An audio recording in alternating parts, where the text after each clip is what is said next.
सभी मित्रगण, नेतागण, हमारे सहयोगी, विभिन्न संगठनों से भी आए हुए साथी और सभी मेरे भाइयों बहनों, नौजवान साथियों, आज तो मैं कुछ बच्चों को भी देख रही हूँ।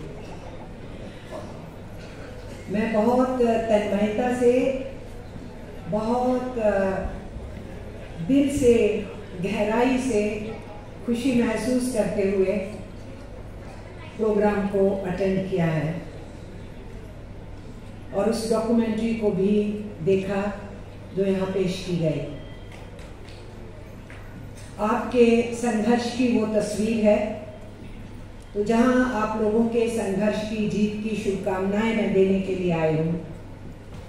मैं आपसे ये भी कह रही हूँ कि इस डॉक्यूमेंट्री को पूरे देश के अंदर जहाँ जहाँ सफाई कामगार और हमारी यूनियनें हैं, वहाँ आपकी इस लड़ाई की, संघर्ष की इस डॉक्यूमेंट्री को हम दिखाएंगे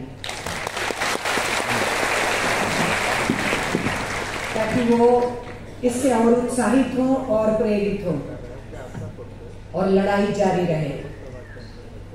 हम बॉम्बे में हैं, आज ये मीटिंग कर रहे हैं और बॉम्बे में ही AITUC की गठन होने की महासम्मेलन हुई थी, यहीं बॉम्बे में।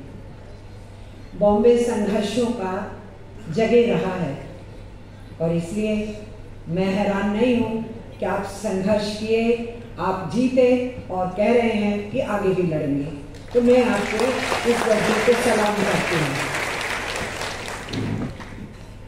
पूरे देश के अंदर पिछली से पिछली सदी, 19वीं सदी से लड़ाई शुरू हुई थी। मजदूरों की लड़ाई की मैं बात कर रही हूँ। और पहली हड़ताल इस देश में तब हुई जब यूनियन नाम का शब्द किसी को नहीं मालूम था, क्योंकि देश में यूनियनें थी ही नहीं, बहुत सी दुनिया में भी नहीं थी। लेकिन हमारे देश के बंगाल के मजदूरों ने हड़ताल किया 1827 में।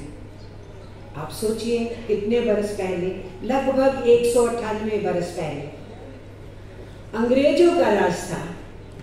तो इस देश में, उस अंग्रेजी प्रशासन में पहली लड़ाई किसने की? मजदूरों ने की।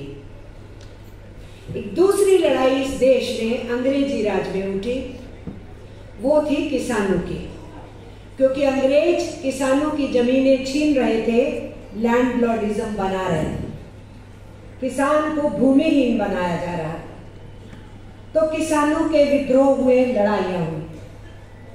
और एक तीसरा सेक्शन उठा कि अंग्रेज लोग जंगलों के अंदर जो संपदा पूंजी थी उसको हथियाना चाहते थे, और आदिवासी तो जंगल की सुरक्षा करते हैं और जंगल उनका जीवन भी है, इसलिए आदिवासियों ने विरोध किया। तो हमारे समाज के ये 3 हिस्से थे जिन्होंने सबसे पहले एक विदेशी हुकूमत के दौरान होने वाले जुल्मों के खिलाफ आवाज उठाई। और इन तीनों हिस्सों ने हमारे समाज में एक राजनीतिक चेतना को पैदा किया, और उसी के चलते हुए और जो बहुत कुछ घटनाक्रम था, जिस घटनाक्रम में राजाओं को राजाओं से लड़वाया जा रहा था, और फिर राजाओं की सियासत को, रियासत को, सब चीज को अंग्रेज कब्जा करते चले जा रहे थे, और राजाओं को कह रहे थे अब तुम आराम से बैठो, तुम्हें कुछ पैसा देंगे, राजपाट हम चलाएंगे। उस पूरे दौर के अंदर जो उथला पथली चल रही थी, उस उथला पथली में हमारे देश का पहला स्वतंत्रता संग्राम हुआ। बहादुर शाह जफर के नेतृत्व में पूरे देश के अंदर जहां जहां भी राजा रानियां थे, उन्होंने कहा कि आप आवाज उठाइए, संघर्ष करेंगे इस सत्ता के खिलाफ। ये 1857 आने से पहले मैंने आपको कहा कि देश के अंदर राजनीतिक चेतना को फैलाने का काम मजदूरों ने किया, किसानों ने किया, आदिवासियों ने किया। उस 1857 के संग्राम में अंग्रेजों की जो चाल थी, उसी चाल को आज की हुकूमत चल रही है। अंग्रेजों की चाल जो बांटो और राज करो थी, वो 1857 के युद्ध के दौरान उसके बीज उन्होंने गहरे किए। शुरू तो पहले किए हुए थे, उसके बीज गहरे किए और उन्होंने ये फैलाया कि ये जो तुम कारतूस लेके लड़ रहे हो, इनमें हिंदुओं को कहा इसके अंदर गाय का मांस है, कारतूस में मुंह से उसकी खोल के उसको डालते हो ना, और मुसलमानों को कहा इसमें सूअर का मांस है। उनको लड़ाने की कोशिश की, कामयाब नहीं हुए।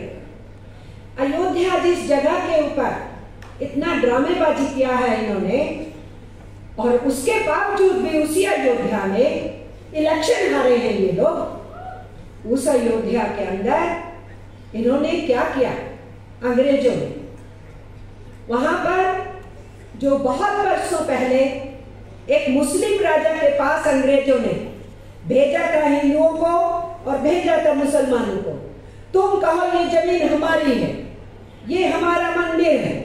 हिंदुओं को कहा तुम कहो मंदिर है, मुसलमानों को कहा तुम कहो मस्जिद है। और वो सब उस मुस्लिम राजा के दरबार में पहुंचे और उस मुस्लिम राजा ने क्या कहा, मैं सबका राजा हूं, धर्म आपका निजी मामला है, मेरा कोई मतलब नहीं बनता मैं इसमें दखल दूं। आप लोग वापस जाइए, आपस में बैठिए, फैसला कीजिए आप उस जगह का क्या करोगे। और वो लोग वापस गए, आपस में बैठे, सलाह किए और सलाह से क्या निकला, हमें लड़ना नहीं है, हर वर्ष फंक्शन करेंगे, बड़ा भंडारा करेंगे, कुछ भी नाम दीजिए उसको। एक बार हिंदू सारा इंतजाम करेंगे, उससे अगले साल मुस्लिम करेंगे, उससे अगले साल फिर हिंदू करेंगे और हम भाईचारे से रहेंगे। नमाज नीचे पढ़ी जाएगी और चबूतरे पे जो है वो कीर्तन होगा, राम का कीर्तन होगा। मुस्लिम्स भी रहेंगे, हिंदू भी रहेंगे, अपनी इबादत भी करेंगे, अपनी पूजा पाठ भी करेंगे, हम आपस में लड़ेंगे नहीं। और 1857 में अंग्रेजों ने क्या करने की कोशिश की, वहां के जो पंडित जी थे उस जगह के और जो वहां मौलवी थे, उन दोनों को बुलाया अलग अलग और उनसे कहा कि तुम लोग जो है इनको समझाओ, मुस्लिम को समझाओ, मौलाना जी और पंडित जी, पुजारी जी, आप हिंदुओं को समझाओ, तुम लोग अलग अलग हो, तुम लोग अलग अलग कौमें हो, अलग अलग धर्म हो, और इसलिए इनको समझाओ ये लड़ाई लड़ाई नहीं होनी चाहिए। दोनों को अलग अलग बुलाया, दोनों ने एक ही जवाब दिया कि तुम्हारे चाहने से हम लड़ेंगे नहीं, और उनकी एकता जारी रही। ये अयोध्या एकता का सिंबल है जिसको मोदी ने डिवाइड करने की कोशिश की है। हम मजदूरों ने इस चीज को समझना चाहिए। और अंग्रेजों ने क्या किया, उस मौलवी जी को और उन पुजारी जी को, दोनों को उसी अयोध्या के उस मंदिर और मस्जिद के उस ढांचे को, उसके बाहर जो पेड़ था उसके साथ फांसी लगा के मारा उन दोनों को। इसलिए वो सांझी शहादत की जगह थी जिसको डिवीजन की पॉलिटिक्स करने के लिए नरेंद्र मोदी ने हिंदुस्तान के अंदर जहर फैलाया है। ये बात हमें समझनी। उस स्वतंत्रता संग्राम को कुचलने में कामयाब हो गए अंग्रेज, सभी लड़े, मंगल पांडे, तात्या टोपे, नानाजी सब लड़े, हमारी रानी झांसी भी लड़ी, चांद बीबी भी मैदान में आई, रजिया सुल्ताना भी मैदान में आई, स्त्री पुरुष सभी लड़े, लेकिन कुचल दिया उस आंदोलन को। देश के अंदर अजीब सा घुटन का वातावरण उस समय हुआ होगा। उस घुटन को किसने तोड़ा? अंग्रेजों ने सबको कुचल डाला, नीचे कर डाला, लेकिन फिर से हिम्मत करना, आवाज उठाना, बाजू उठाना, उंगली करना, दहाड़ना किसने किया? देश के मजदूरों ने किया।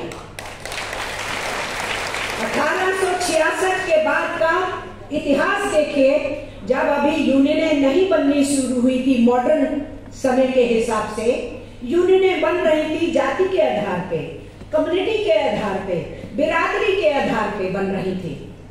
लेकिन सेक्शन के हिसाब से, सेक्टर के हिसाब से, जैसे कॉमरेड्स यहां गिना रहे थे कि कौन से कारीगरों को हमने संगठित किया, किनको फिर किसने शामिल किया। ये जो ट्रेड बेस्ड, सेक्टर बेस्ड काम के आधार पे यूनियनें थी, ये 1870 के बाद बननी शुरू हुई। 1870 में पहली यूनियन बनी, उसमें भी महाराष्ट्र का ही सबसे बड़ा योगदान। लेकिन अंग्रेजों के खिलाफ 1866 से इस देश के मजदूरों ने आवाज उठाई और 66 से लेके 1900 आते आते दर्जनों हड़तालें इस देश में हुई। टेक्सटाइल मजदूर, जूट का मजदूर, डिफेंस का मजदूर, डाकतार घर का मजदूर और जितने भी और गतिविधियां और काम थे, वो सब मजदूर मैदान में उतरे और यूनियनें बननी शुरू हुई। और 1870 से सेक्टर वाइज यूनियन बननी शुरू हुई, क्योंकि 70 से पहले जो सेक्टर वाइज यूनियन थी वो सिर्फ पोस्टल, टेक्सटाइल, जूट, रेलवे उस टाइप से बनी थी। लेकिन दूसरे सेक्टर्स के हिसाब से, सेक्शंस के हिसाब से यूनियनें 1870 में बनी। इसलिए अपने को कम नहीं आंकिए, आपके पीछे बहुत बड़ा इतिहास है। उसी इतिहास से सीखे हुए ने मजदूर आंदोलन को इस देश में खड़ा किया था। उसी मजदूर आंदोलन को अगली पीढ़ी ने आगे बढ़ाया और हमारे देश के अंदर जो बहुत जगह के ऊपर मजदूरों के ऊपर दोहन है, शोषण है, उसका मुकाबला जगह जगह मजदूर करता है।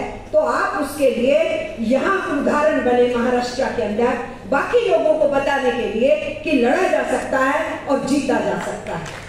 इसलिए मैं आपको सलाम कर रही हूं और साथ में आपसे कहना चाहती हूं, मजदूर वर्ग पॉलिटिक्स सिखाता है, पॉलिटिक्स डिक्टेट करता है। जिसका चर्चा यहां हुआ कि मजदूर वर्ग की पॉलिटिक्स, मजदूर वर्ग की सियासत, मजदूर वर्ग की राजनीति। क्या है हमारी राजनीति?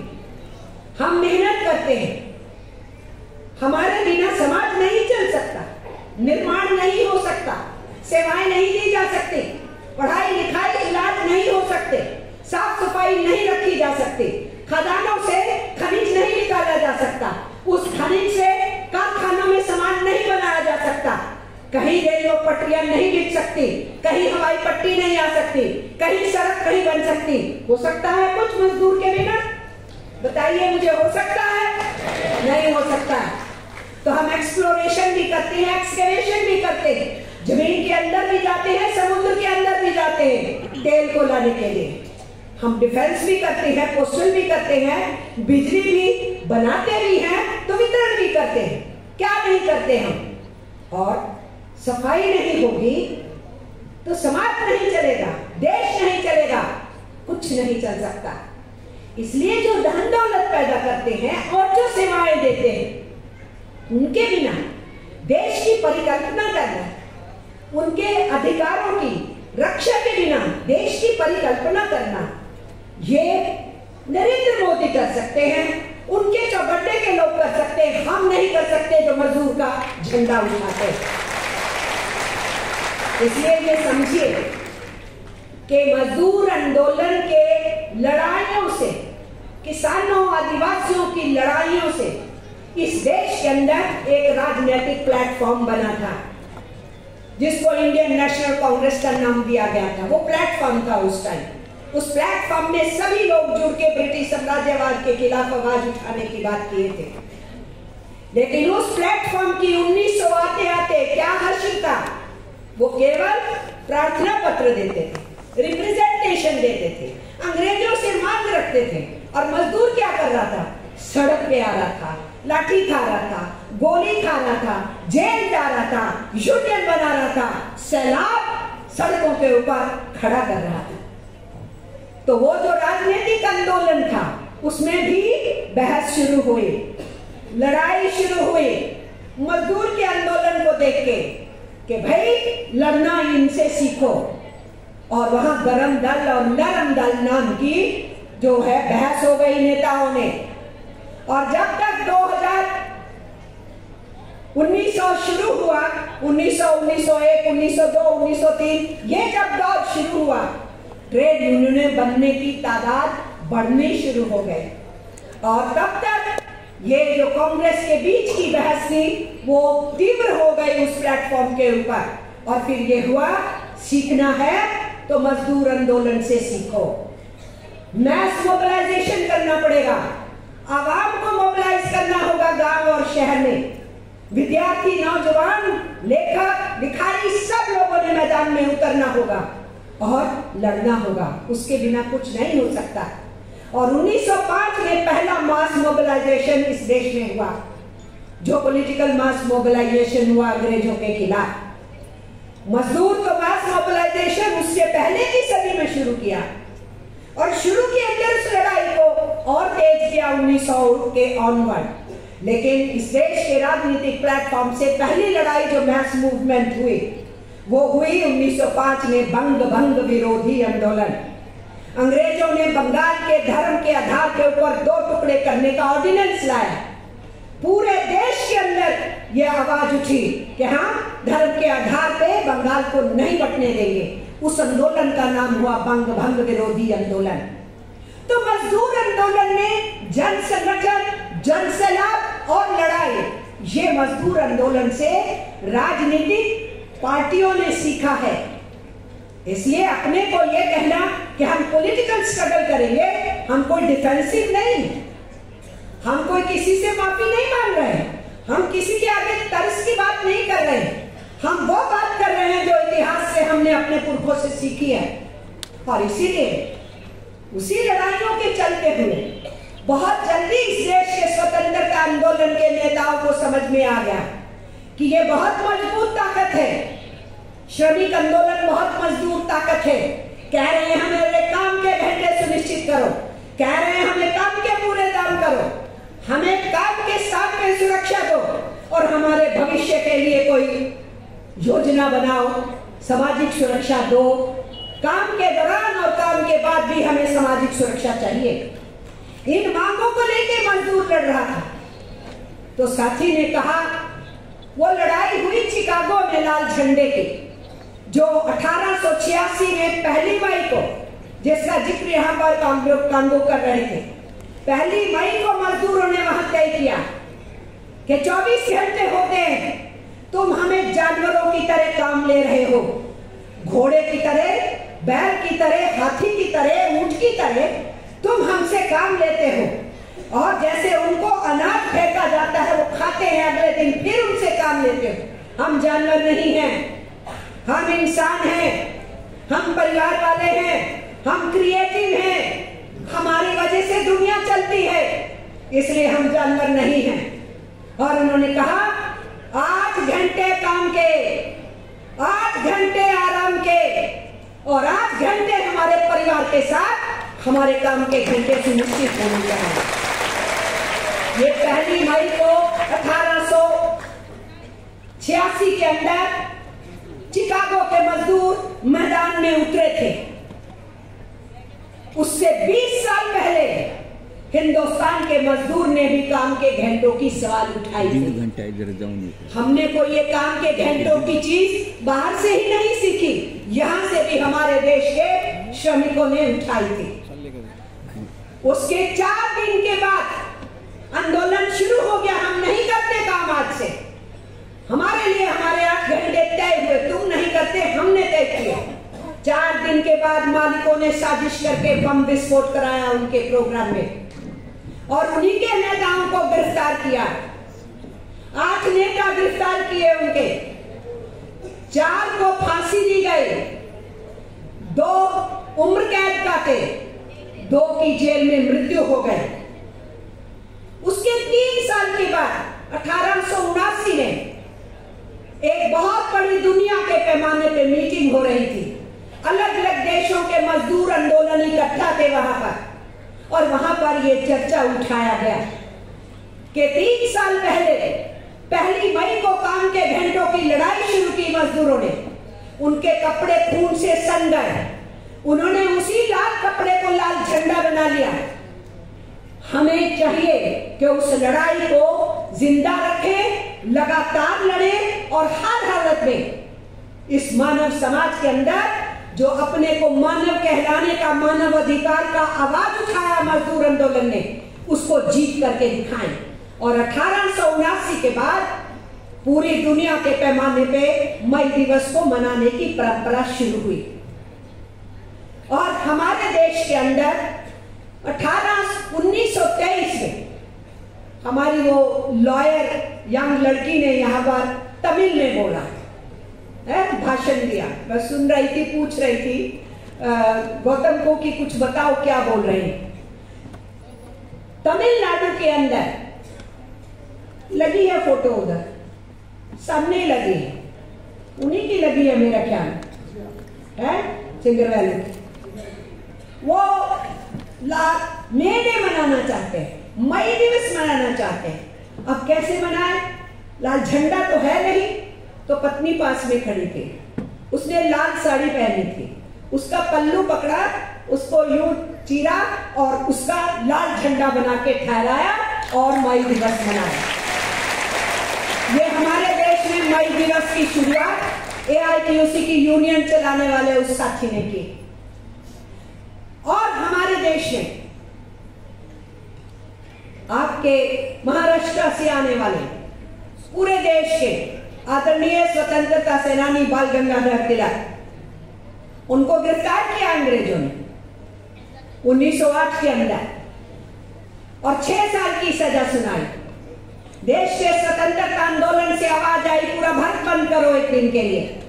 इस देश में कोई राष्ट्रीय संगठन मजदूरों का नहीं बना था, जिलों के अंदर थे, इलाकों में थे, सेक्टर के हिसाब से थे, ऑल इंडिया ऑर्गेनाइजेशन नहीं था।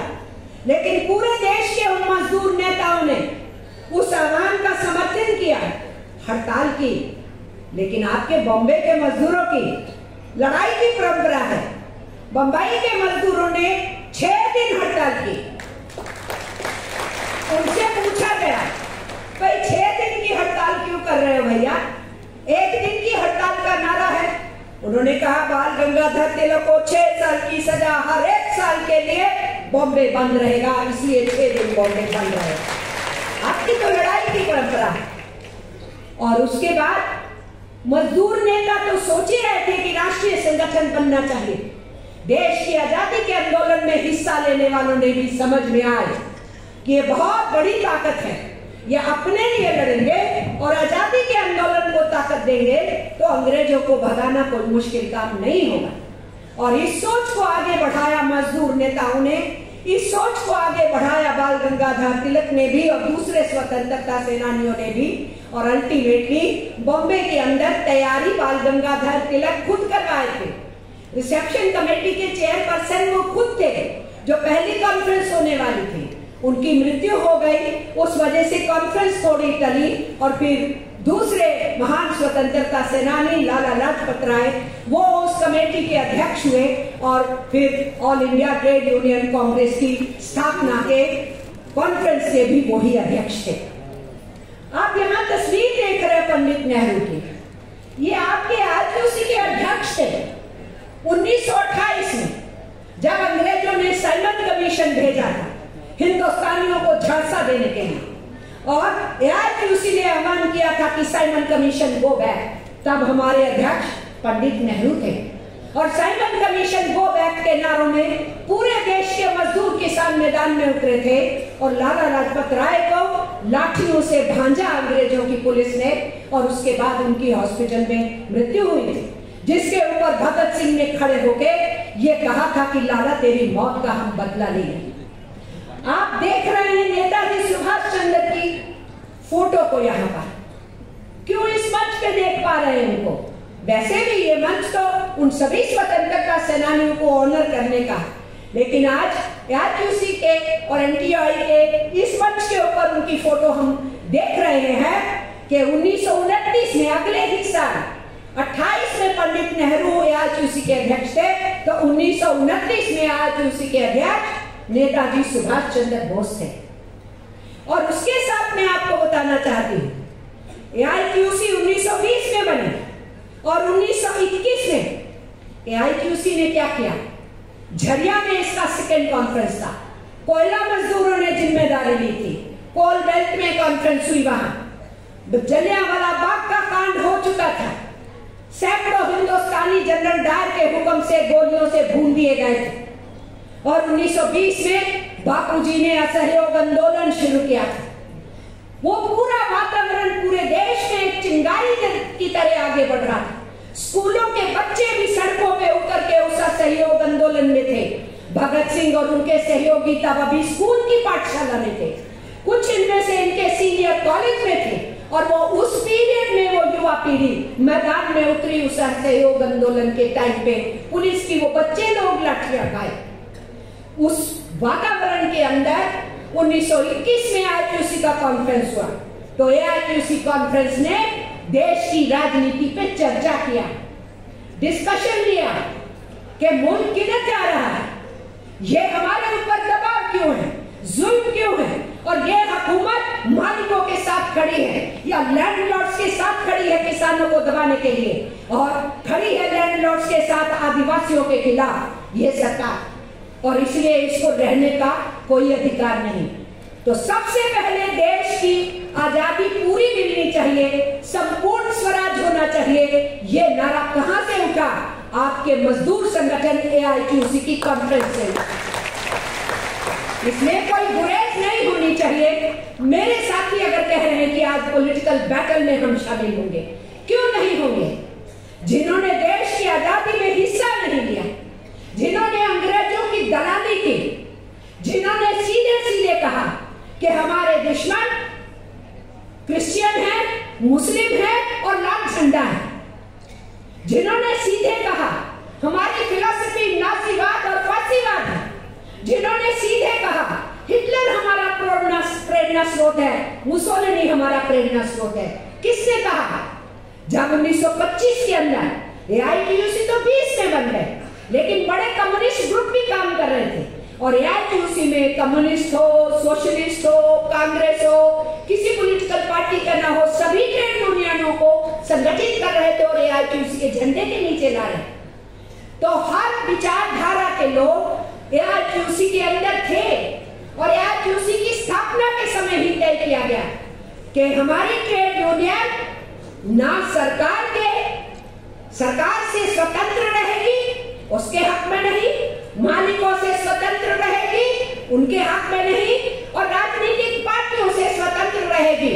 ये तो AITUC की सोच से था, क्योंकि AITUC के अंदर अलग अलग पॉलिटिकल सोच को रखने वाले मजदूरों को संगठित कर रहे थे, यूनियनें बना रहे थे। तो 1921 के अंदर AITUC के प्लेटफॉर्म से देश की पूरी आजादी का नारा उठा, और 8 साल तक AITUC आराम से नहीं बैठी। लगातार मजदूरों और किसानों को लेके इंडियन नेशनल कांग्रेस का जहां सेक्शन होता था वहीं पहुंच जाते थे हजारों लोगों को लेके, और कहते थे बापू कब पास करोगे, नेहरू कब पास करोगे। मोतीलाल नेहरू, पंडित नेहरू से उनके पिताजी, उनसे बड़े ही लीडर थे नेचुरली, वो सबसे सवाल किया AITUC ने, और आखिरकार 28 में जब सम्मेलन हो रहा था कलकत्ता में, 50,000 मजदूरों और किसानों के जत्थे को उस मोर्चे के बाहर खड़ा किया, उस इंडियन नेशनल कांग्रेस के सेशन के बाहर, और कहा इंतहा हो गई। हर साल हम मांग रहे हैं, तुम राजनीतिक प्लेटफॉर्म हो, हम ट्रेड यूनियन है, हम समझते हैं हमारे देश का मजदूर कह रहा है कि अंग्रेजों को जाना चाहिए, आप क्यों नहीं पास कर रहे हो। बापू को बाहर निकलना पड़ा, नेताजी भी बाहर निकले, वो तो कॉन्फ्रेंस की सम्मेलन की तैयारी में वही थे वहां पर, क्योंकि कलकत्ता में हो रहा था, और वहां पर उन्होंने प्रॉमिस किया इस साल हमें छोड़ो एजेंडा में नहीं है, हम जल्दी ही इसको पारित करेंगे। 1929 में पूर्ण स्वराज का प्रस्ताव कांग्रेस पार्टी के अंदर पास हुआ, इंडियन नेशनल कांग्रेस के प्लेटफॉर्म पे पास हुआ। इसलिए ट्रेड यूनियन आंदोलन पॉलिटिकल डायरेक्शन भी दिखाता है, पॉलिसीज रॉन्ग है तो उसको चुनौती देता है, अगर जुल्म तशद्दुद हो रहा है उसके खिलाफ लड़ना सिखाता है, संगठित होना सिखाता है।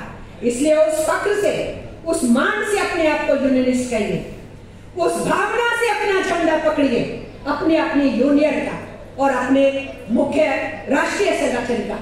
इसलिए आपसे मेरा ये कहना है, एक और तस्वीर होनी चाहिए थी, शायद वो लगी नहीं ना। वीवी गिरी भी हमारे अध्यक्ष रहे, नीचे वाले में है, बाहर जो है, वीवी गिरी भी हमारे अध्यक्ष रहे। वो भी यूनियंस ऑर्गेनाइज किए, वो लेबर मिनिस्टर रहे। मजदूरों की वजह से लेबर मिनिस्ट्री रिजाइन किए थे वो, क्योंकि मजदूरों के खिलाफ निर्णय हो रहा था सरकार में। मैं आजाद हिंदुस्तान की बात कर रही हूँ। उसके बाद देश के वो उपराष्ट्रपति हुए, फिर राष्ट्रपति हुए। इसलिए ये गरिमा का जो इतिहास है, ये हमको सिखाता है, जब भी देश संकट में होगा तो सबसे पहली आवाज मजदूर आंदोलन से उठेगी। और इसलिए जब हेडक्वार को पूछा गया 1925 में, 2 जन्म हो रहे थे उस समय 1925 में। एक तरफ नागपुर में आरएसएस का गठन हो रहा था, दूसरी तरफ कानपुर में कम्युनिस्ट पार्टी ऑफ इंडिया का गठन हो रहा था। कम्युनिस्टों से पूछा गया कि तुम क्या करोगे? उन्होंने कहा देश को आजाद कराएंगे। और क्या करोगे? आजाद हिंदुस्तान में समाजवाद लाएंगे और हर भूखे नंगे को न्याय दिलाया जाएगा और समाजवादी समाज बनाने की लड़ाई लड़ेंगे। तो इनके पास भी पहुंचे, इंटरव्यू लेने वाले पत्रकार लोग हेडक्वार के पास भी पहुंचे, जो फाउंडर थे। हेडक्वार से पूछा आप क्या करेंगे? आप भी अंग्रेजों से लड़ेंगे? बोले हमारी लड़ाई नहीं है उनसे। तभी उनसे पूछा गया था किससे लड़ाई है, तो उन्होंने इन 3 का नाम लिया, क्रिश्चियन, मुसलमान और लाल झंडा। क्योंकि तब तक तो चारों तरफ लाल झंडा लेके घूम रही थी पूरे हिंदुस्तान में, और जहां जहां कम्युनिस्ट कहने वाले लोग थे वो भी लाल झंडा लेके घूम रहे थे। तो लाल झंडे से दहशत तो आरएसएस वालों को तब भी थी, आरएसएस वालों को दहशत आज भी आपके लाल झंडे से है। हमसे ज्यादा कौन पहचानेगा? एआईटीयूसी से ज्यादा कौन पहचानेगा इनको? और तभी उन्होंने ये माना था कि हिटलर और मुसोलिनी को हम मानते हैं, उनके नाजीवाद और फांसीवाद को हम मानते हैं। तो अगर एआईटीयूसी या आम जनमानस को उठ करके ये बोले कि ये हिटलर ही चाल चलते हैं, भाई हम थोड़ी बता रहे, तुम्हारे गुरु ने बताया हिटलर तुम्हारा गुरु है, और तुम्ही ने तो कहा कौन तुम्हारे दुश्मन है। इसीलिए साथियों से मैं कहना चाहती हूँ, तो कट शॉर्ट में आगे बढ़ूं कि इस देश के अंदर बाबा साहेब अम्बेडकर को आप याद कर रहे हैं, जय भीम, जय लाल सलाम आपके हैं। बाबा साहेब अम्बेडकर ने जिस संविधान सभा की अध्यक्षता राजेंद्र प्रसाद कर रहे थे, उसी संविधान सभा की ड्राफ्टिंग कमेटी के चेयरपर्सन बाबा साहेब थे। लेकिन उस संविधान सभा की मांग किसने की, ये भी आप जानिए।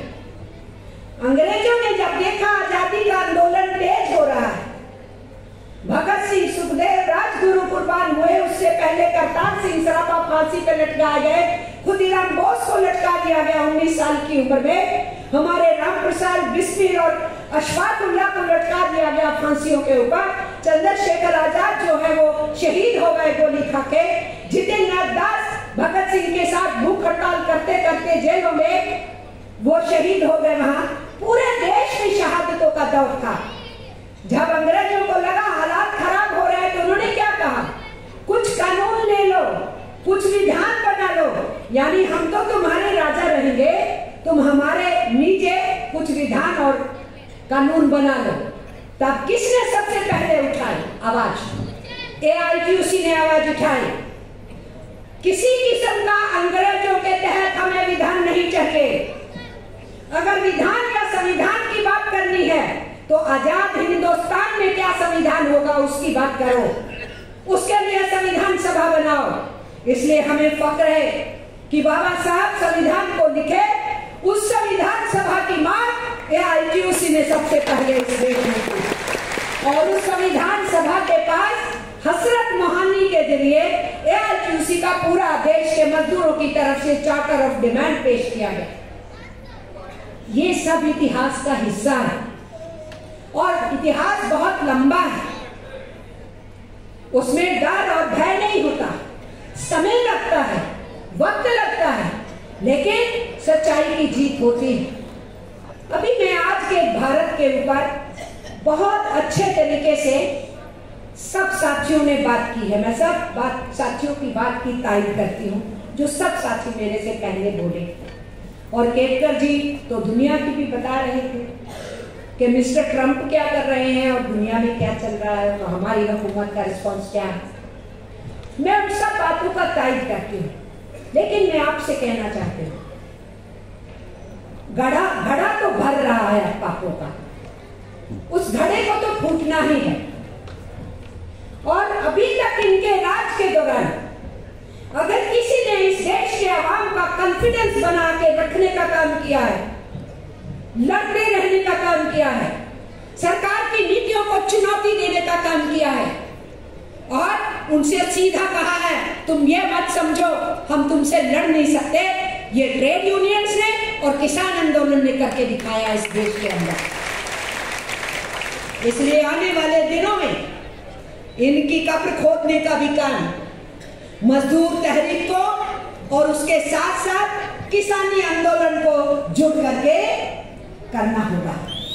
उसके लिए हर यूनियन का रोल है, हर लेवल पे रोल है, हर मेंबर का रोल है, निजी यूनिट के नेता का भी रोल है, क्योंकि आम जनमानस के अंदर जब तक कॉन्फिडेंस पैदा नहीं होगा, जब तक ये विचार मजबूत नहीं होगा कि ये हुकूमत हमारे देश को 100 साल पीछे फेंक दी है, 80 साल से ज्यादा पहले जो अमीर और गरीब के बीच में खाई थी, ये हमें वहां वापस ले आए हैं। जो हमने आजादी के आंदोलन से सीखा कि हमारे देश के प्राकृतिक साधन हमारे हैं, हमारे देश के हैं, हमारी जनता के हैं, और आजाद हिंदुस्तान में उसको पब्लिक प्रॉपर्टी कहा गया, उसके ऊपर पब्लिक सेक्टर बनाए गए, जनता के हित के लिए पब्लिक सर्विसेज शुरू की गई, सरकारी स्कूल सिस्टम को बढ़ाया गया, सरकारी अस्पतालों को बढ़ाया गया, और ये हुकूमत उस सब के ऊपर झाड़ू फेरना चाहती है। इन सारी चीजों की डिबेट को, डिस्कशन को इस देश में मजदूर आंदोलन ने जिंदा रखा है, आगे बढ़ाया, उसके नतीजे भी निकले हैं। और किसान आंदोलन ने 13 महीने दिल्ली के बॉर्डर पे बैठ के नरेंद्र मोदी को दिखा दिया कि तुमसे लड़ा जा सकता है। नरेंद्र मोदी को जब ये समझ में आ गया यूपी की इलेक्शन में हार जाऊंगा, उत्तराखंड में हार जाऊंगा, अगर ये दिल्ली के बॉर्डर के ऊपर बैठे रहे, तभी नरेंद्र मोदी ने फैसला लिया उन 3 कृषि कानूनों को वापस लेने का, क्योंकि किसानों को न्याय देने का अगर इरादा होता तो उनकी जितनी 11 की 11 मांगे थी, जब वो आंदोलन को खत्म करके वहां से निकले थे 3 कानून वापस होने पे, उनमें से एक भी मांग पूरी नहीं की मोदी ने अभी तक। ये झांसा था, पर मोदी को समझ में आ गया ये बैठे रहेंगे तो मैं हार जाऊंगा, और अगर यूपी हारा, उत्तराखंड हारा, तो मेरी विकेट सारी गिरने लगेंगी, मैं कुर्सी पे नहीं आ पाऊंगा 2024 में। ये समझ में आ गया उसको। इसलिए इससे क्या नतीजा निकलता है, जब हम एकजुट होते हैं, जब हम लड़ते हैं, हम हुकूमतों के पसीने छुड़ा देते हैं। इसी के साथ साथ मैं आपको कहना चाहती हूँ, किसानों के आंदोलन को वो बार बार बोल रहे थे 3-4 राज्यों का आंदोलन है, हम लोगों ने ट्रेड यूनियन से कॉन्शियस डिसीजन लिया। हमारा कॉन्शियस डिसीजन क्या था कि इस आंदोलन को राष्ट्रीय आंदोलन का कलर दे के रखो, और वो मजदूर आंदोलन कर सकता है। इसलिए जो जो उनकी मांग उठती थी, जो उनकी आंदोलन की आह्वान होती थी, हम ट्रेड यूनियंस की तरफ से, अपने जॉइंट मोर्चे की तरफ से आह्वान करते थे और कहते थे पूरे देश के अंदर जहां भी हमारी यूनियनें हैं, किसानों के इस दिवस को मनाने के लिए खड़े हो जाओ। जहां गांव है किसानों के साथ खड़े हो जाओ, जहां शहर है तुम खड़े हो जाओ। उस पूरे आंदोलन को मजदूर और किसान आंदोलन की एकता के रूप में हमने आगे बढ़ाया। वो आज हमारी पूंजी है। आज आने वाली लड़ाइयों में मजदूर किसान एक साथ होकर लड़ने की तैयारियों में हैं। इसके साथ साथ मैं आपसे जो कहना चाह रही हूं, देश के अंदर धन दौलत की कमी नहीं है, असमानता बहुत हो गई है, गैर बराबरी बहुत है। साथियों ने अडानी और अंबानी का नाम लिया, वो तो प्रिय मित्र है नरेंद्र मोदी के। बहुत से कारपोरेट घराने हैं, उनमें से ये 2 ज्यादा प्रिय मित्र हैं उनके। जिनके लिए सब कुछ तैयार हो रहा है। आप क्या समझते हैं कि जो आपके महाराष्ट्र में वो सेफ्टी बिल लाया है, क्या वो अंबानी की जमीन को बचाने के लिए भी नहीं है क्या? उसका घर है ना इतना ऊंचा, वो किस जमीन पे बना है? उस पे बुलडोजर नहीं चलेगा, लेकिन उस घर को बचाने के लिए कानून में तब्दीली लाई जाएगी। इसलिए ये हुकूमत मजदूर की नहीं, किसान की नहीं, महिला की नहीं, विद्यार्थियों की नहीं, नौजवानों की नहीं, किसी की नहीं है। ये अपने कॉर्पोरेट मित्रों की सरकार है और दुनिया के कॉर्पोरेट घरानों की ये वो इनके मित्र हैं, ये उनके लिए काम करने वाली सरकार है। जब अभी ट्रंप ने डिक्लेयर भी नहीं किया था कि हिंदुस्तान में ये टैरिफ के मामले में किन किन हिस्सों के ऊपर वो टैरिफ अपने बढ़ाएगा और उनके कम करेगा, कहा भी नहीं था। तो नरेंद्र मोदी की फाइनेंस मिनिस्टर सीतारमन ने अपने बजट में पहले ही, जानते हुए कि किन किन आइटम को करेगा, पहले ही अमेरिका से आने वाली चीजों की इंपोर्ट ड्यूटी कम कर दी और हिंदुस्तान से जो चीजें अमेरिका और यूरोप में जाती हैं उनकी एक्सपोर्ट ड्यूटी बढ़ा दी, ताकि हिंदुस्तान का सेक्टर पिट जाए और नरेंद्र मोदी के चलते हुए ट्रंप और उसके दोस्तों को बिजनेस और मुनाफा हो जाए। तो ये कैसी सरकार है? इजराइल की हुकूमत के साथ मित्रता दिखाती है, साथ साथ धीरे से, क्योंकि देश के अंदर फिलिस्तीन के लिए, पैलेस्टीनियंस के लिए दर्द है, तो लिप सर्विस करते हैं। पर आपको मालूम नहीं है, हिंदुस्तान से बहुत से हथियार जो सप्लाई हो रहे हैं इजराइल को, वो पैलेस्टीनियंस को मारने के लिए किए जा रहे हैं। ये भी एक ग्राउंड रियलिटी है हिंदुस्तान में। और इसीलिए ये हुकूमत देश के पूंजीपति और विदेश की अंतरराष्ट्रीय जो वित्त पूंजी है और दुनिया के जो ऐसे कॉर्पोरेट घराने हैं उनके हित में काम कर रही है।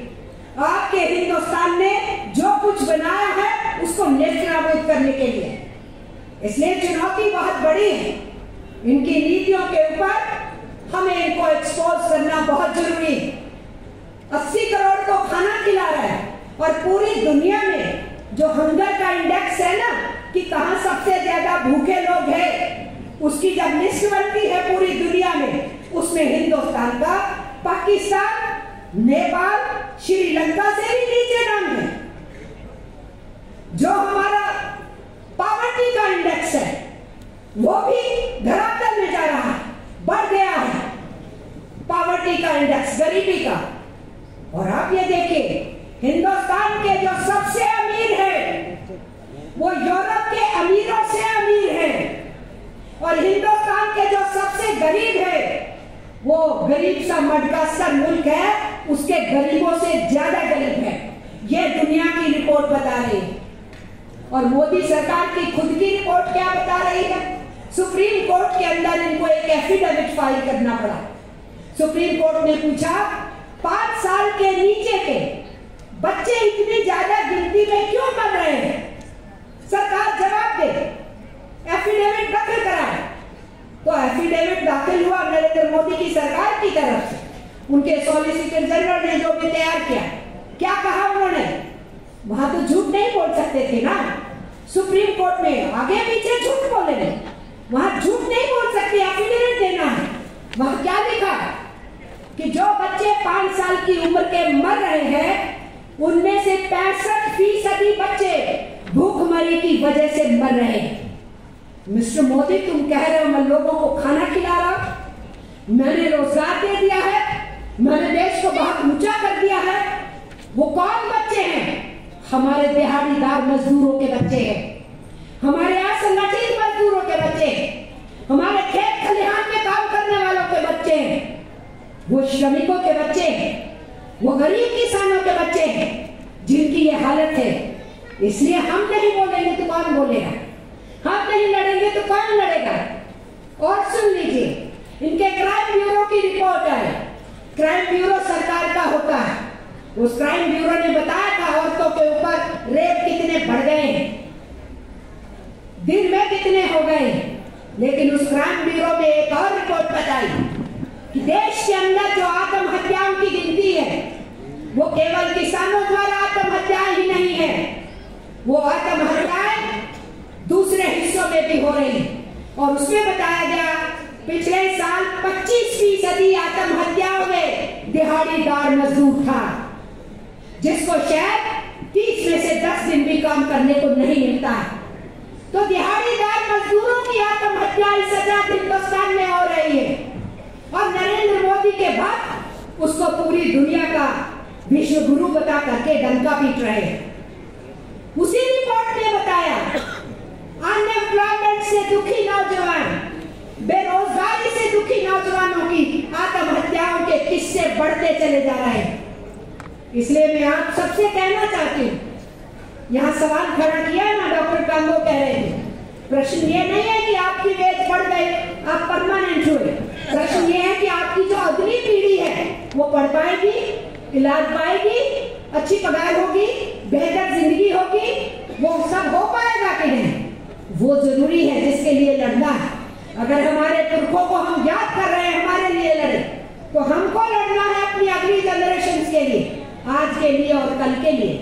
और इसीलिए मैं कहना चाहती हूँ कि हमारे देश युवा है, 70% आबादी 35 साल से नीचे की है, बेरोजगारी भयंकर बढ़ रही है और ये फिक्स्ड टर्म एम्प्लॉयमेंट ले आए हैं। इसलिए जो श्रम कानूनों का जिक्र किए साथी, ये चारों के चारों कोड ट्रेड यूनियन आंदोलन का गला पकड़ने के लिए है। यूनियन बनाना मुश्किल हो जाएगा, यूनियन रजिस्ट्रेशन मुश्किल, यूनियन का डी रिकॉग्निशन आसान, यूनियन की नेताओं की सजाएं बढ़ाई जा रही हैं, मालिकों की सजाएं खत्म की जा रही हैं और हड़ताल करने का अधिकार छीना जा रहा है और ऑक्यूपेशनल सेफ्टी हेल्थ और भी वर्कर को उससे बाहर फेंका जा रहा है। सोशल सिक्योरिटी के कोड में हमारा कंस्ट्रक्शन का वेलफेयर बोर्ड, हमारा बीडी वेलफेयर बोर्ड, हमारे ईएसआई के हॉस्पिटल, उनकी स्कीम, हमारे ईपीएफ, सबको उस कोड में डंप करके मारने की साजिश है। इसलिए ये 4 लेबर कोड निहायत ही खतरनाक है। या यूं कहिए कि अंग्रेजों से जो 150 साल हमने पहले लड़ाई शुरू की, उनसे हक लिए और फिर आजाद हिंदुस्तान में सड़कों पे लड़के बहुत से कानून बनवाए, आज नरेंद्र मोदी उन सब के ऊपर झाड़ू फेंकना चाहते हैं। तो अगर श्रमिक आंदोलन नहीं कर पाएगा, यूनियन नहीं बना पाएगा, और हम बड़ी बात कर रहे हैं कि मजदूरों ने पूरे देश को रास्ता दिखाना है, तो कहां से रास्ता दिखाएंगे जब यूनियनों को ही कुचलने की कोशिश की जाएगी। इसी रोशनी में साथियों ने बार बार ये कहा है कि यूनियनों को एक साथ आना चाहिए, एक साथ लड़ना चाहिए, इकट्ठा होने के प्रयास में जाना चाहिए। और हमारा प्लेटफॉर्म आज से 16 बरस पहले जो हमने बनाया सेंट्रल ट्रेड यूनियंस का, मुस्तैदी से काम कर रहा है। जिस प्लेटफॉर्म की तरफ से हमने 18 मार्च को दिल्ली के अंदर कॉन्फ्रेंस लिया, कन्वेंशन लिया, उस कन्वेंशन में 20 मई की हड़ताल का हमने आह्वान किया। और इसलिए साथियों, वो हड़ताल पूरे देश में हमको चक्का जाम की तरह करनी है, उसका आह्वान किया है। लड़ाइयां लगातार चल रही थी, हड़तालें भी हो रही थी, सेक्टर वाइज भी संघर्ष चल रहे हैं, कोर्ट के केस भी चल रहे हैं, लेकिन सरकार को झकझोरने के लिए वो हड़ताल होगी और